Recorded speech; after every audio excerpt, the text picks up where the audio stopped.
dealer. I'll find out from Patrick how all this started. Hi, Patrick. Thank you for joining us on Citi News. How did all this start? Thank you. This company was here about, let's take something like 6 or 7 years ago. They were doing only Turo. At long last, they bring a lot of department in one company. They are dealing with paint, they are dealing with roofing sheet, and then nails, and then a lot of things they are doing. So we see that the recent one they start with the paint, and then the roofing sheet, and then the nails. This helping us. If we take the water, it is itching our body, and at the same time too, we drink the water from here up to the village. So about 1 month or 1.5 months or to 2 months, we got the flood over there at the junction there, whereby these Chinese people here all choke. So they want to dredge this lake, this gutter to the canal over there. So this one can't be possible. Oh, so this looks like some cake of salts with an icing on it, but no, it is a product of the chemical waste that is coming from that is believed to be coming from the Chinese company behind me. We have more residents here. Kobina Mensah is one. I will ask him what they've done or how they've tried to engage the company and the response they've received in the last few months since they realized the situation. Kobina, come over. What do you have in your hands? Have you engaged the company, or what has it told you? We engage the company, and the company informs us the water doesn't come from there. But still, the water is coming from there. If you could try to let someone find out, you could go into the bush, you see the lane through into beside their yard. So it's coming directly from their yard? Directly from their yard. And they are denying the water doesn't come from there. And still we are facing some challenges about the water. If we use it to cook or to bath or some other things, we don't feel well. If you wash your shirt, if you put on your shirt will be scratching you. I see. So what are you guys going to say to the company? What are you doing about it? Only the thing, we need the authorities, the big ones, to come involved into this thing so that they could help us, so that they should stop those things doing over there. Or either they find their own dumpy place, they will do it once. Then if maybe they have cars to office to different places, you don't have problem. Fresh water, knee deep on its banks. This is the Kana River. The villagers downstream, and in fact residents here, depend on it for their domestic activities. But they say since chemical waste flowing from the drain parallel to this water started flowing, they consume this and it affects their lives adversely.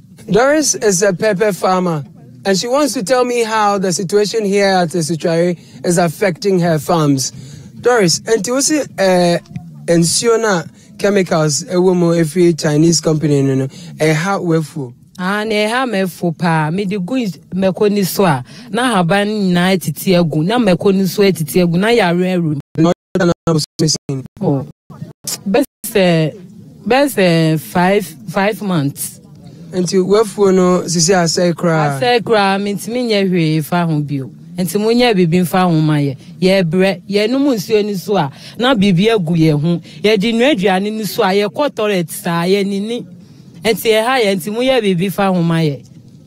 Doris says that the state of the water now is affecting her productivity as a pepper farmer, because when she waters her pepper farm with the water, the leaves redden, the pepper itself dies, and this has affected her in the last 5 months. Again, she says that when they bath with the water, they have skin rashes. When they consume the water, when they use it to cook, they have a lot of stomach upset or diarrhea. And so they want the issue addressed immediately. Stella, how old are you? 8 years. What happened to your face? Rashes. How do you feel? Say again? It's paining. It's paining you. But how when did it happen?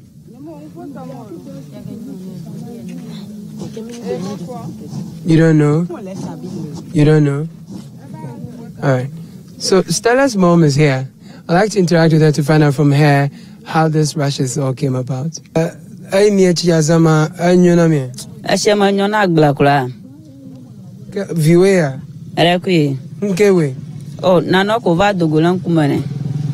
No otu she be consider that ka be think you va ku amushe ka anyale na ko kanti betefi ko ano fie ka dogolan kumane. Lake o wona ni. Ya to klan manu klapo ha. En be mala foji da ba. Yemi akara jiba echi na o wona no. Erekwi. Nke na fi. Afie be mala pipe nula. Mo wona na ka musene me va ku amwo ka madanu kula. Come mienya ni amuana na ma o no na tegbea. Oh, amuama no mada. Kala kojo. Fifia ko minya ali o kovale yan ko minya nu ko ala minya da po amvani. 41-year-old Dorrit has lived at Esutrare all her life. She cultivates a 2-hectare rice plantation and explains to me how the content of the supposed chemical waste from shine fuels eventually ends up in the Volta Lake. Pacho Esutrare lome bleach no so. Na edena esiwa hasi. Esiwa ni se shine fuel insuo no ya na omwe bie insuo na akolo menu na odi nanu akọ yi insuo kese enu enti se two pipe no sa na se ye sa na ye numa ana ye dware a na ha adwen na ha ya adwen enti adwuma no so ye mpese adwuma no so ngu enti ne pese ye ni se omutu bibi mo omu no mu store insuo no wo ho because ye nuanum so ye adwuma wo ho e na adwuma no so abamfa so amaye enti ye pese mu mbua ye wo sa nkwa no so na wono wo ye emu efuo wa hase enti emu efuo no ekwan be nso na chemicals na affect you enti omu efuo no edro na ewo pet na omu ye no insuo na edro na ewo omu no se ye digu omu efuo no na haye ubon se omunu ni nine sisa edra woman edroka na woman edroka na aye memremre untimi so mu kra na haye pa nti enkane no na nyoma bi se ensino na onu amu na utwasen ana sisi a onu a utwasen o se first need there oben se nso no ma kama no nso no ye 1 hectare kra na we no timinya dodo be 70 ana 80 na so se si ade ye lusu kra enye ebra ho na si edro na ye di go so na ebre na si because we na no odin sin edro. Perhaps the overuse or misapplication of fertilizers for the rice farms could explain the low yields Doris complains of. But 60-year-old John Tai Kofi, who has farmed rice for 20 years here, thinks otherwise. He argues that most of the affected rice farms among the 3,000 hectares from Akuse to Esutrare can be found along the way of the wastewater from shine fields. The farm we are doing here is actually that's the farm we are doing in Esutrare. About 3,000 hectares we are farming here. So we share it for everybody. Every person, one person is 1 hectare, 2.5 acres. That means 1 hectare. Okay. And this is from Akuse to Esutrare? Yes, from Akuse to Esutrare. Okay. Up to Lubuse, far away at Irae. Okay. Now, how is your rice doing? Oh, it's doing well. We are farming well. It's doing well. Sometimes you get more yield. Sometimes you don't get more yield. Yes. Some of your friends are saying that their yield is low these days because of some chemical coming from a certain company. Have you experienced same? It's true. It's true because formerly it's not like that. But since they have come and start they are doing some pit.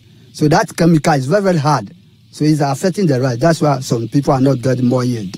But how do you all know that this could be coming from the factory? And some people came and they sent the rice to lab.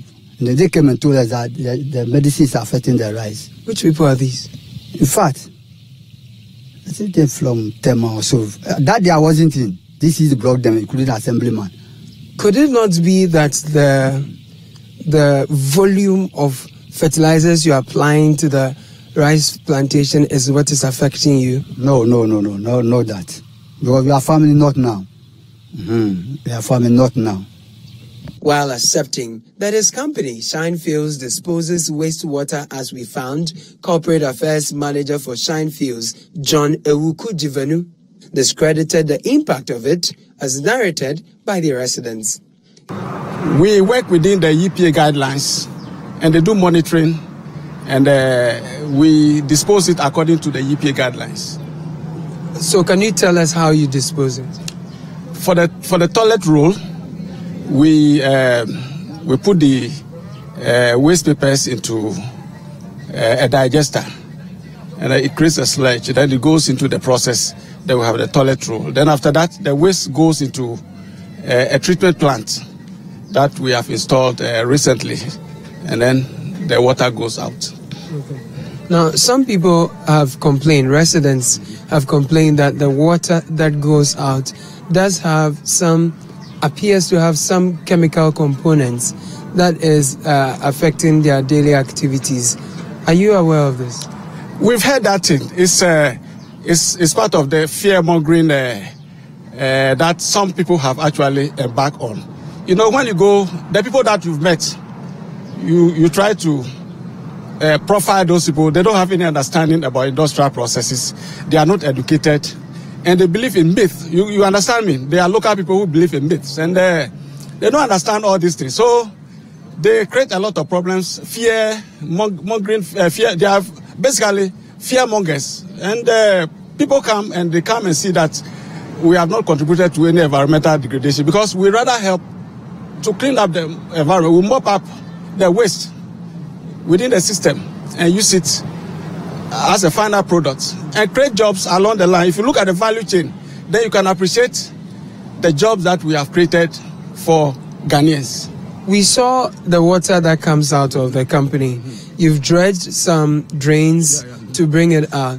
We're told that sometimes this sips, it gets into the fresh water.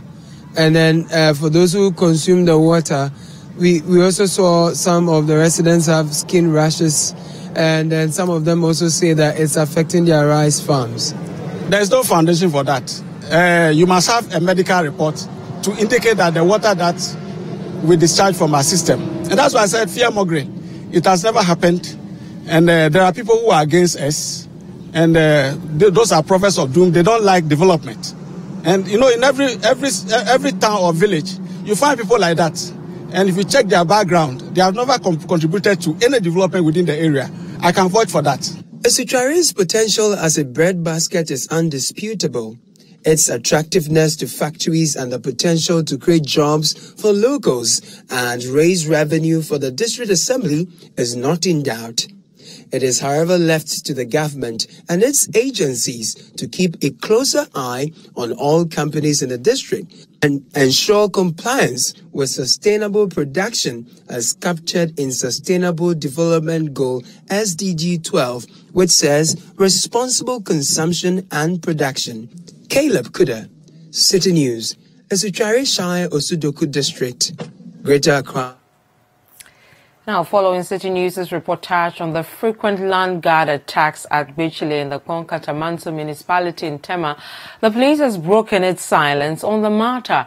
In an interview with Citi News' Tema correspondent Elvis Washington, the police in the area blamed their inability to deal with land guards on their lack of logistics. There's more in this report.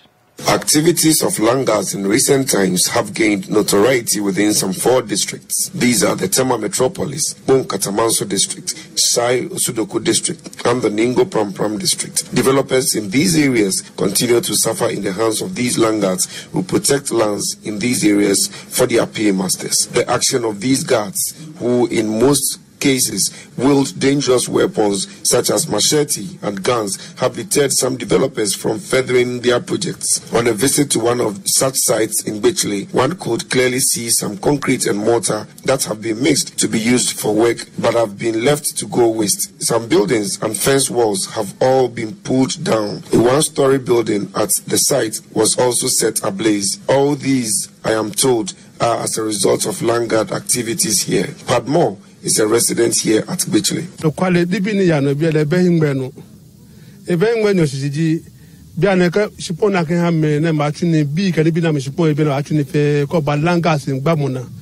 aketuka ni ba nyose ko amatu tuma ko mo ko matu jeje po ka saba fo aba foundation na kan support no mi ke akaya mo ko mo e ka feto no ye mo ka achinsu wo langa ba tata wo chinya ka ni bi e ko ko nyo ka support wo oti ka ni bi ka nyo wo se tu ka ni bi ko wana ba try to be ka ni bi ko je ba wada ko tun ta jire jo se support if you be me to na me na ni ya no obana ka ni wo yo ja male ni bi ale ko do mo sina na first one na kumo e ko me na first one na fun one asa amachu amami ka mo ko gele shimo no e for first one la o tun fe nígbà yu ene ye nígbà yu ene me ye ni je gbaji wo Ghana bi ji wo gbonfo mo bi ba wa America le ba ke le ka shiko ni le so afunye le shiko ni le for first one la o mo sin ai fe agbere mo nye mechu aba se sin aka ni bi amba se shaka langas can be one name evidence can be after no ko ye up to now ni bi ne ya ran mo fe mo segbe me ni ba shiko ja me segbe. The Dodowa Divisional Police Commander, within whose jurisdiction some of these activities are prevalent, has this to say about dealings with the situation.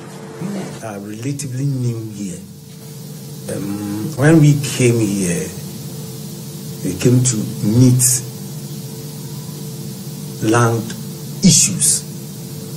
But basically, what is here is not the typical land guard issue we see at other places.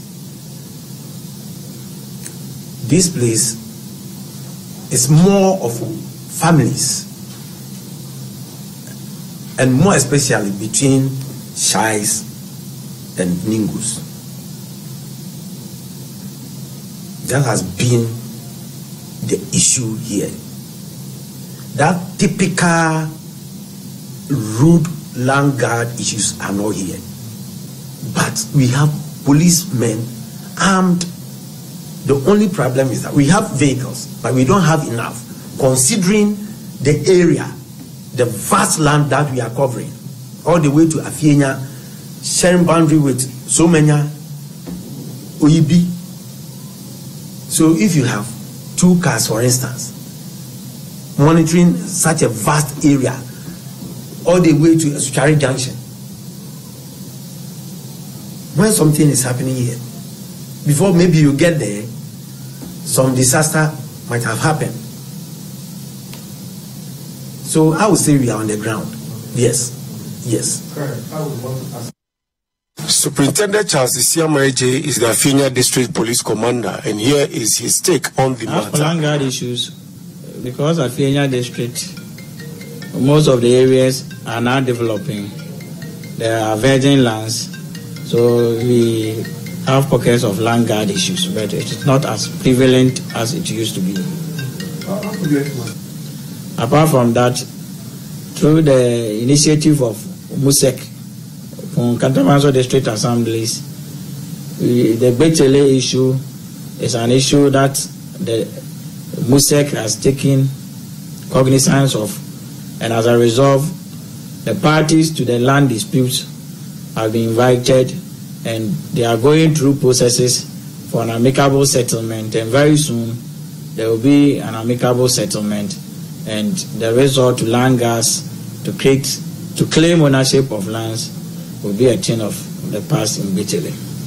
Not only residents and developers are worried over the activities of these land guards, but district chief executive within some of these areas are equally bothered and are taking measures to address the situation. I spoke to the MCE for Katamanso, Solomon Tetapia. Land guards, they are always hired by a group of people. And one of the areas where we have the problem is the litigation over a portion of a land that other parties bring these land guards to come and protect the land for them. But when we are able to resolve this family issue and there is peace, I don't think anybody can import land guards in the area. No, it cannot be possible like that. Oh, it's very, very worrisome to everybody. Not me as MC, not as a citizen of the area. But the place is becoming ungovernable. People cannot even move at certain times of the night. You see, and it shouldn't be so. And that is why we are doing our possible best to unite the family. We are able to put the family and the smoke peace pipe. The roadmap will be very easy for us to flash out everybody who is a land guard operative within the area. So this is Bechele Obeye. These people here are actually calling on government to come to their aid to fight the land guard menace. So as we speak, there is no single project that has been able to be fully completed here. Walls behind me have been pulled down as a result of land litigation issues, and these are activities of land guards. So that is the unfortunate situation here at Gbechile Obeye. This area, which hitherto used to be a very peaceful area, has now been inundated with land guard activities. For Citi News, I am Elvis Washington reporting from Gbechile Obeye. Do you know your HIV status? Well, according to the 2014 Demographic and Health Survey, 50% of persons living in Ghana do not know their status. The danger, however, of not knowing one's HIV status is the tendency to transmit the virus from one person to the other. As we celebrate World AIDS Day, Bevelyn London looks at this troubling development and reports. Have you checked your HIV status? No. So why haven't you checked your status? Because I don't see it being relevant to go and check my status. It's like sometimes if I go to the hospital when I'm going to donate a blood and just so they will do all those this thing, they will check as maybe if I have HIV or not. But to walk in and go and check my HIV status, no, I've not done it before. Yeah, actually I've checked. It was 6 months ago. Yeah. When I wasn't having the results, the pressure was a little bit high. But I wasn't afraid because I'm cool. I know myself, so. No. I just don't have time because I'm always busy with schooling, examination. I don't have time to check that one. You're not worried? No. Why not? I'm just not scared because I know I'm not an HIV positive, so I'm not scared. Why not? Oh, say, and you say, oh, because we say, oh, check HIV. Why? And you say, Madam, me pacho. And you say, pass, oh, hospital park or check HIV. And you say, what makes it difficult? Okay, Mimi, who say, dear, Libya, oh, yeah. I have been who class or check a crown or no, did you cry any comocorabim? In the early years of the 1990s, it was impossible for people to declare their HIV status due to stigmatization. Even worse, people found it more difficult to visit hospitals to check their status. To date, about half of the Ghanaian population do not know their HIV status. This is according to the 2014 Demographic and Health Survey. Abna, as I choose to call her, was infected with HIV by her late husband. She was diagnosed in 1999 through regular visitations to the hospital whilst pregnant. Before then, Abna was convinced that HIV was very far from her and was never bothered with knowing her status. I got to know my status 1999 when I tested positive for HIV. That time, I was married to my late husband, but he was also diagnosed 97. Not knowing, he knew his status, but he did not tell me anything. So that time I was pregnant, and during ANC clinic, that's where I got to know my status. And he was on admission. So because he didn't tell me anything, I also did not disclose my status to him. After her diagnosis, she decided to open up to people close to her, including her church. And this is how she was received. When I was diagnosed at Kumasi, I was at a certain church, and because of my status, the pastor told me, I disclosed to the pastor when I get better, because I was active in the church, and whilst I was not going to church for the past 1 year, they also asked me why I am not coming, and I took that opportunity to disclose because that time I was fit and strong. And due to that, the pastor told me that I shouldn't come to church again. Or if I want to come to the church, I should write a letter so that they will give me a place to sit. They give me a chair to sit at the back of the church. That if I get closer, maybe somebody will be infected. So I also, anytime I go to church, I sit at the back. And they told me not to give an offering at all because they don't need my money. But because I also need the word of God, I decided to go to church every Sunday. So it got to a time whereby I saw that nobody get closer to me. I'm alone. So I stopped going to the church. Statistics from the Ghana AIDS Commission indicate that an estimated number of 52.3 people get infected with HIV every day, with over 15,000 deaths. The Acting Director General of the Ghana AIDS Commission, Steve Treme Etwaini, provides the full statistics on the rate of HIV in the country. HIV prevalence is about 1.7% as at the end of 2017. And this translates to 316,000 people by December 2018. Of this number, 284,860 are adults, and children are 28,203. HIV is usually transmitted through sexual intercourse, but that isn't the only means. Do you ever think that you might get infected? Have you ever received a blood transfusion or shared needles or other equipment to pierce the skin? With the 90 targets of UNAIDS, where it says that 90% of persons who are living with HIV should know their status, and we can only know that by testing. Especially the first few years, you are not going to have any symptoms, no signs, nothing to tell you are infected. And I keep saying that we are all at risk, because in as much as people try to, think HIV is just a sexually transmitted infection only, it is not. There are other modes of transmission. The contaminated things that people might use. Look at the number of people who go to a barbering shop and don't have their own clippers. A lot of people who make use of these people who keep cutting nails and, the manicures and the pedicures, who don't sterilize their instruments properly. How do you even know, you are taking care of somebody who is infected and you're not using the proper universal precautions? All of these things can put one at risk. So, and the only way you would know is for you to test. The other thing is that people who are infected but don't know that they are unintentionally infecting others. That it's not like it's on purpose, but they don't know that they have it. And so anytime they have, like sexual intercourse with somebody else, there's a possibility they could pass it on. Being diagnosed early gives you a better chance of living a long and healthy life. Reporting from the International Healthcare Center and West African AIDS Foundation, Bevelyn Langdon for Citi News. You're still watching the Citi Newsroom on Citi TV. Up ahead, management of the Ghana Institute of Journalism gives students 2 days grace period to settle outstanding school fees. We'll tell you more. Please stay.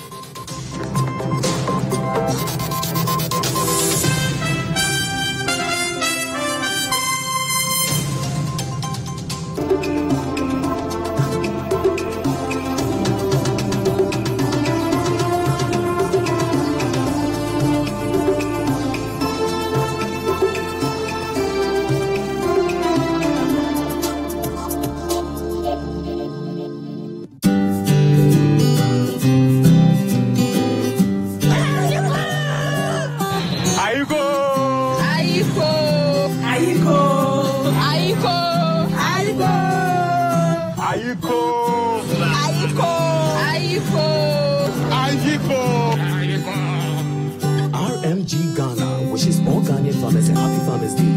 We say, RMG Ghana Limited, agriculture on sustainable basis.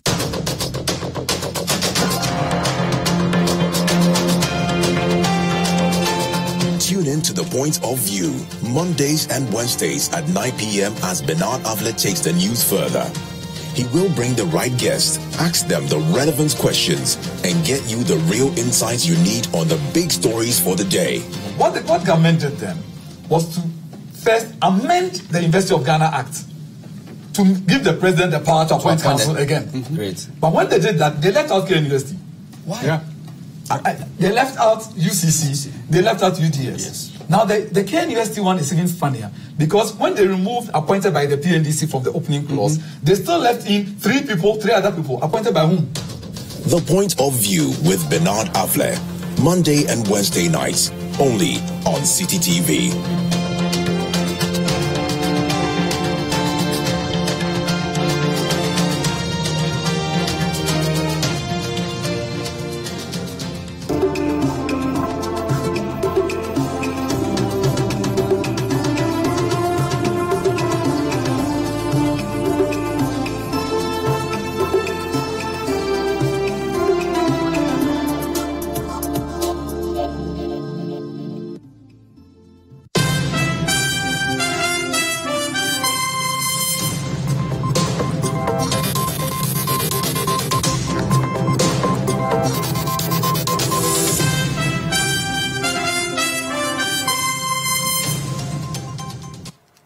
And welcome back to the Citi Newsroom. Now, after a meeting between management of the Ghana Institute of Journalism and student leaders, a 2-day grace period has been set to allow students settle outstanding school fees.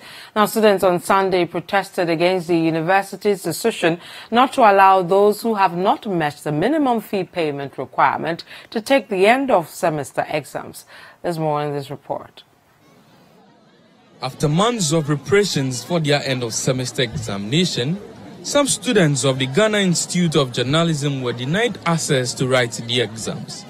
This was attributed to their failure to meet the minimum fee payment structure of the university.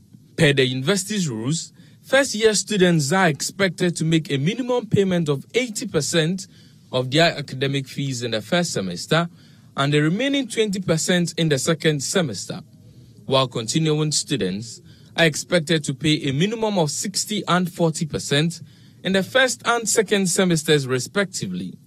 Failure to make these payments rendered a number of them incapable of registering for their courses, for which the school, a situation that sparked a protest.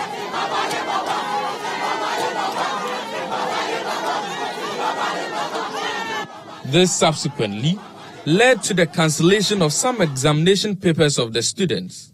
In an attempt to resolve the situation, management of the university held a meeting with student leaders of the school.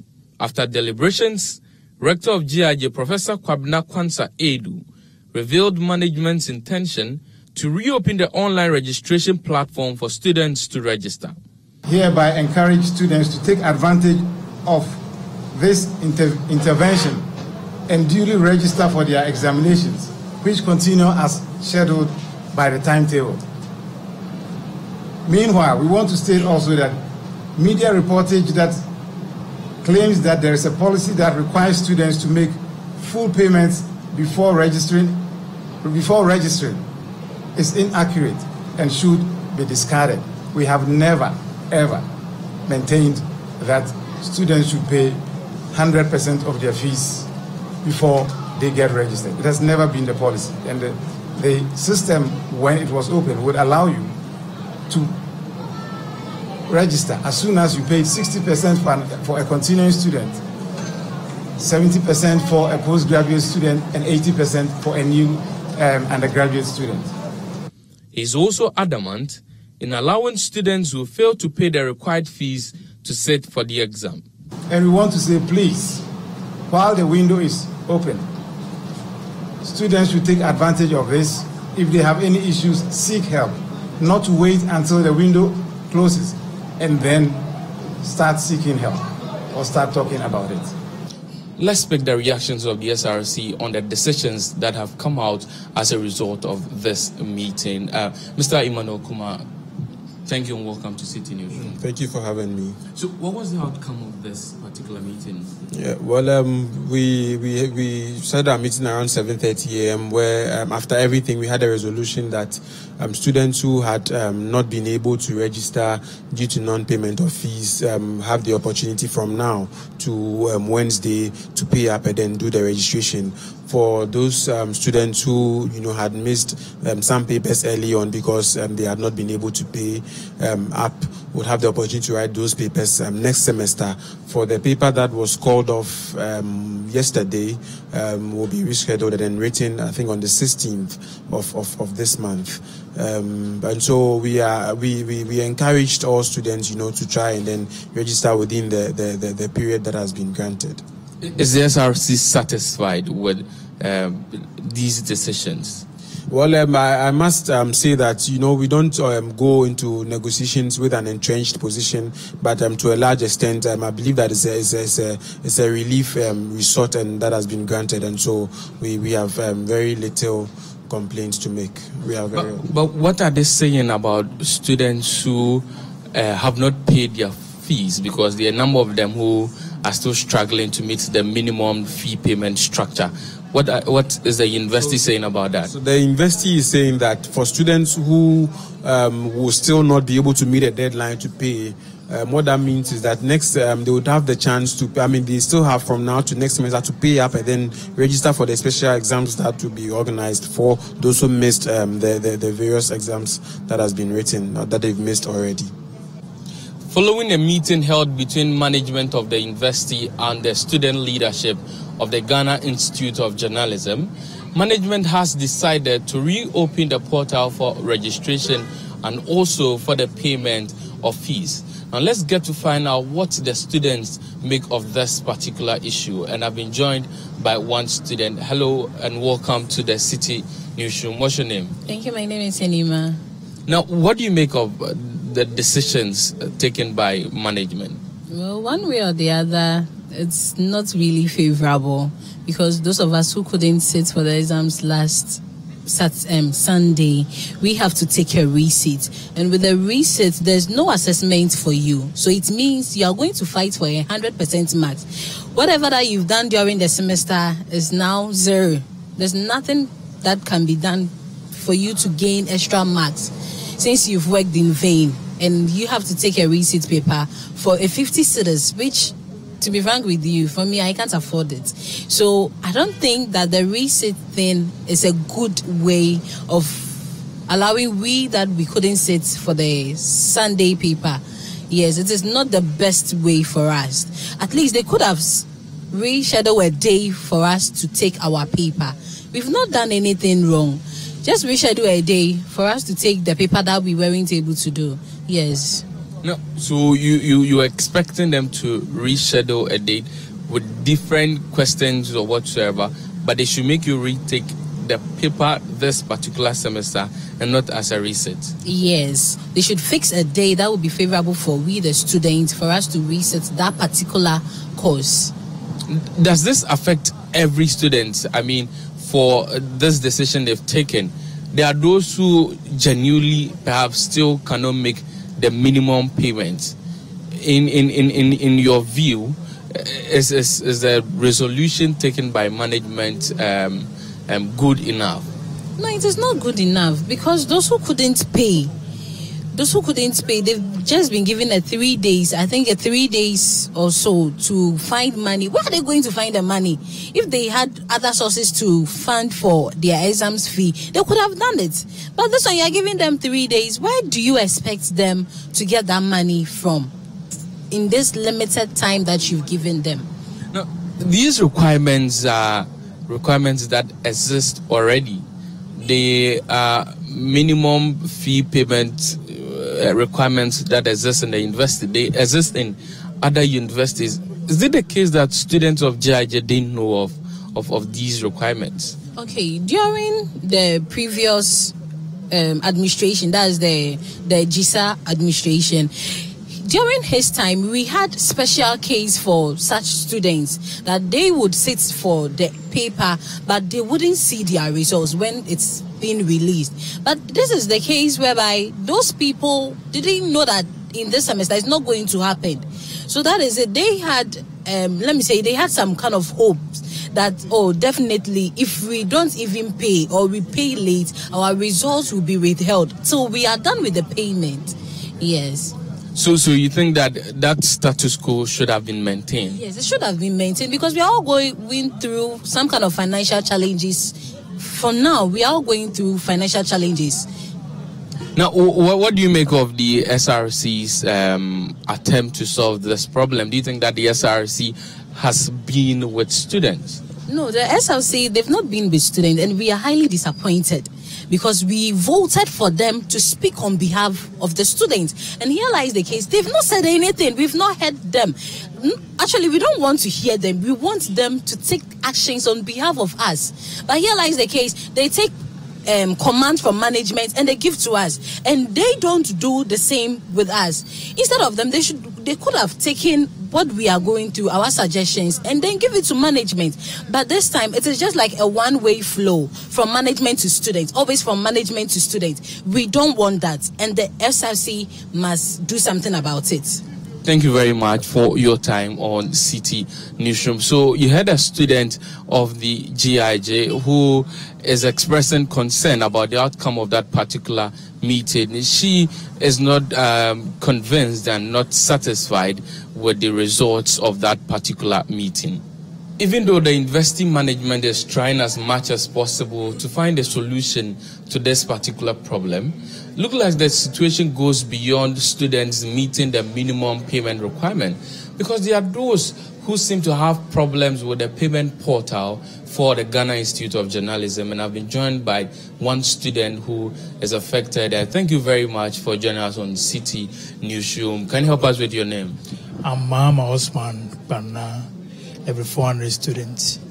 Mahama, what is your problem? My problem is that I have a whole lot of issues with management because I paid my fees on time. I paid my fees on the 19th of September 2018. I registered on the 24th of September. But when it was time for examination, I wasn't allowed to write. And I lodged a complaint to them, and they said that I was owing previously, and they deducted that from the amount of payment that I made later. But when I paid my fees on 19th, I registered, and I have a printed copy of my registered statement, and this is it. It is 24th of September. When they brought those who registered, the list of those who registered to our class, my name was there. I take my name. When they apportioned the project work groups, my name was also there. They pasted the list for those who registered. My name was also there.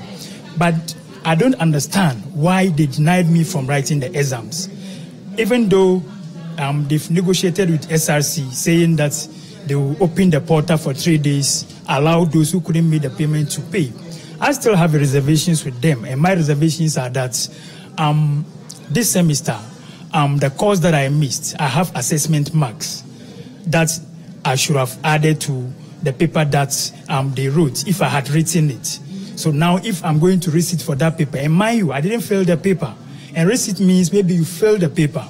So in receipt, the marks that you get in receipt, it's not enough. Even when you get 100%, they're not going to give you the 100% mark. They will divide it by 2 and give you the mark. So probably you try your best receipt, you cannot even get more than C. So I still have a lot of reservations with the school management. They should do something about it. It should either be rescheduled or retake, but it shouldn't be receipt. Let's try and understand your problem better.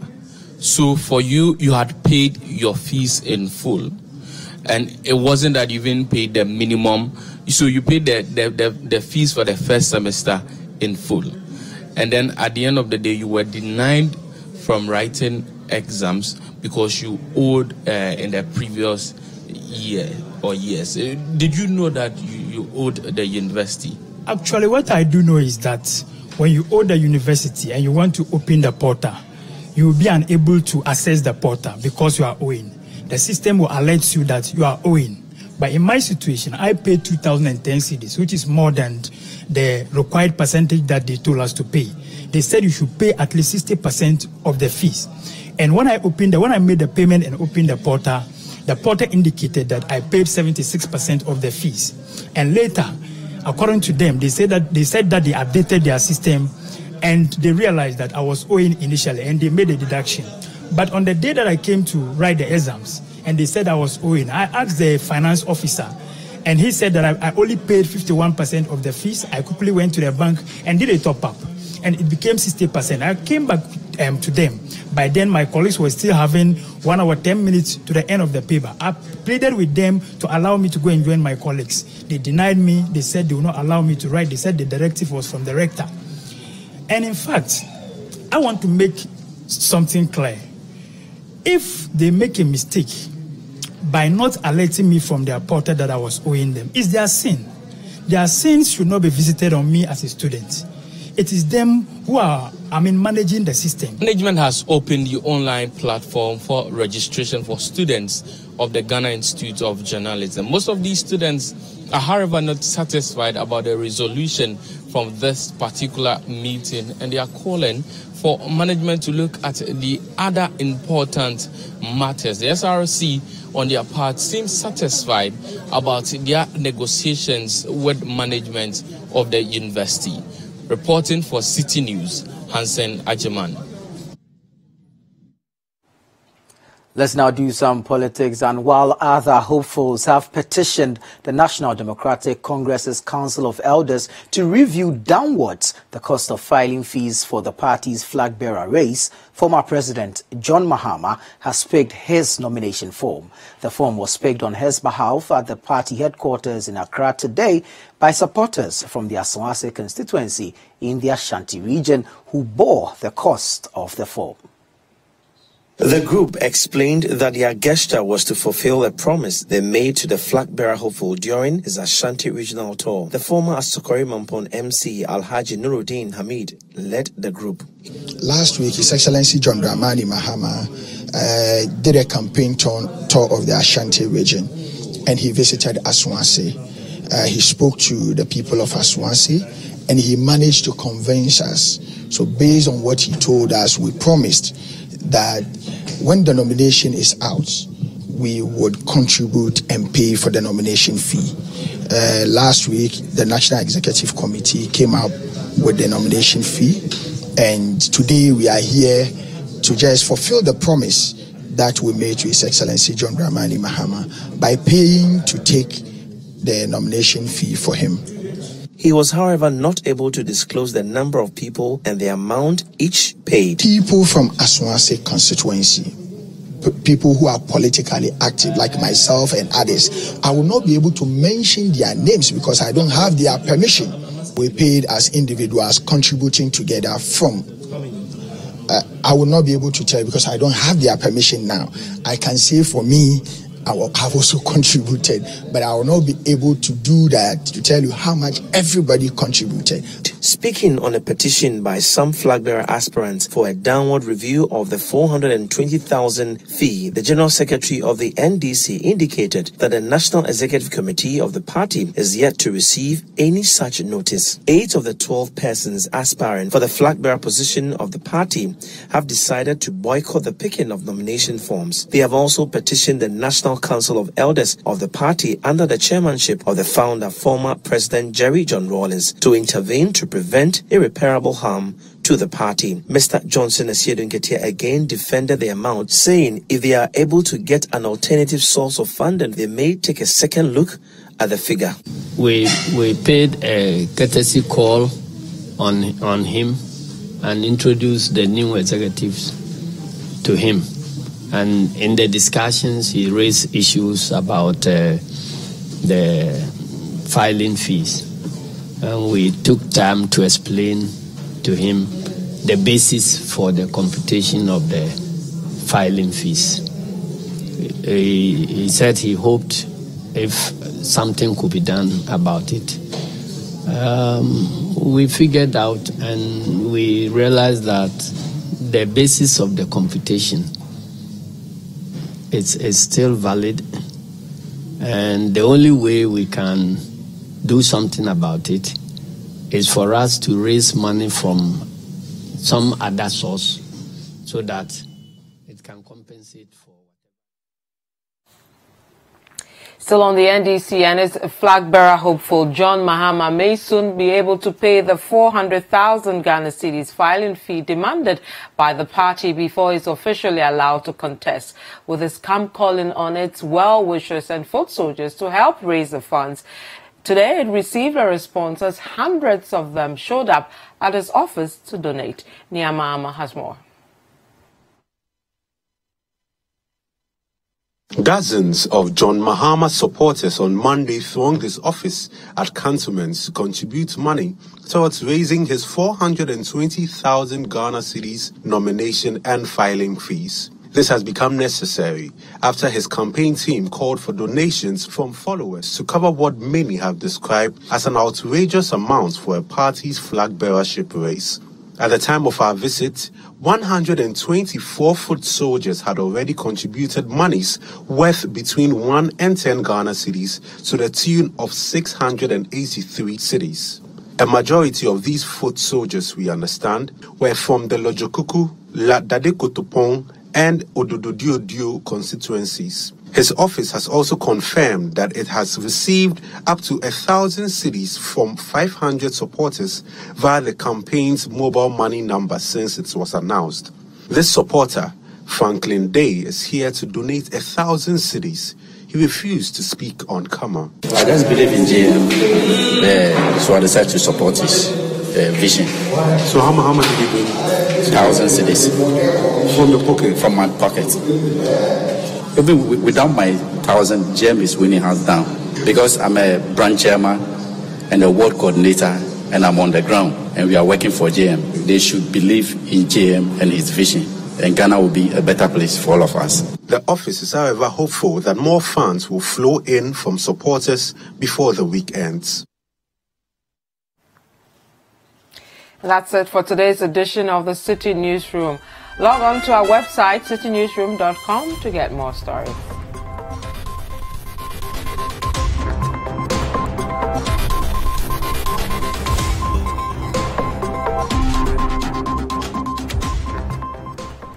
My name is Vivian Kai Loco. And I am Nana Tufo Boating.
So what does it feel like to live in a kiosk? How many people live in contraptions like this? And how serious is Ghana's housing deficit? Join me tonight on The Point of View at 9 p.m. as we find out. Oh, and by the way, we'll also look at the right